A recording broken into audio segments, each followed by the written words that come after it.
good evening সকলোলৈকে কি খবৰ ভালে আছেনে বহুত দিনৰ পিছত যিহেতু এক্সাম হৈ আছে সেইবাবে ভিডিঅ' চিডিঅ' একো বনাইছোঁ যদিও এডিট কৰি দিবলৈ সময় নাই অলপ ৰাতিপুৱা পঢ়া শুনা কৰিলোঁ তাৰপাছতে অলপ এনেই আমনি লাগিলে ঘৰৰ পৰা এটেনশ্যন পোৱা নাই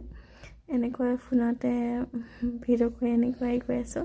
আৰু এই যে হাঁহিটো দেখিছে হাঁহিটোৰ কাৰণ হৈছে কাক আমনি কৰিম সেইটো মানে আহি গ'ল আৰু মূৰত তাৰপিছত এনেকৈ এখন ৰুটিন বনাই লৈছোঁ আৰু ৰুটিনখন বনাই অলপ পঢ়া শুনা কৰি কিতাপ আনিবলৈ ওলাই গ'লোঁ বাছ ষ্টেণ্ডৰ পৰা যিহেতু ঘৰলৈ গৈছিলোঁ তাত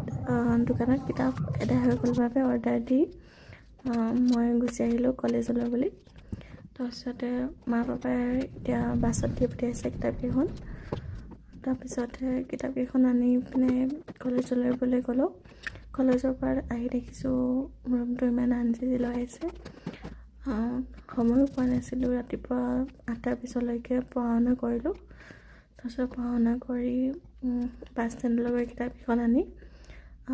কিতাপকেইখন খুলি চাই পিনে আকৌ কলেজলৈ বুলি গ'লোঁ কলেজৰ পৰা আহি ঠিক ঠাক কৰি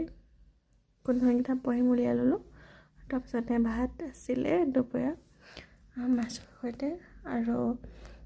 বিলাহী আৰু গাজৰ ঘৰৰ পৰা দি পঠাইছিলে সেয়া অকণমান চালাড বনাই ল'লোঁ আৰু দাইলো আছিলে আৰু পাছবেলা টাইমত এনেকৈ পঢ়ি আছিলোঁ পঢ়াত মন বহা নাছিলে সেইবাবে অকণমান আপেল খাই ল'লোঁ আৰু অকণ ফোনতে ভিডিঅ' চাই ল'লোঁ আৰু বুট খালোঁ আৰু আজি এখন কিতাপ আনিলোঁ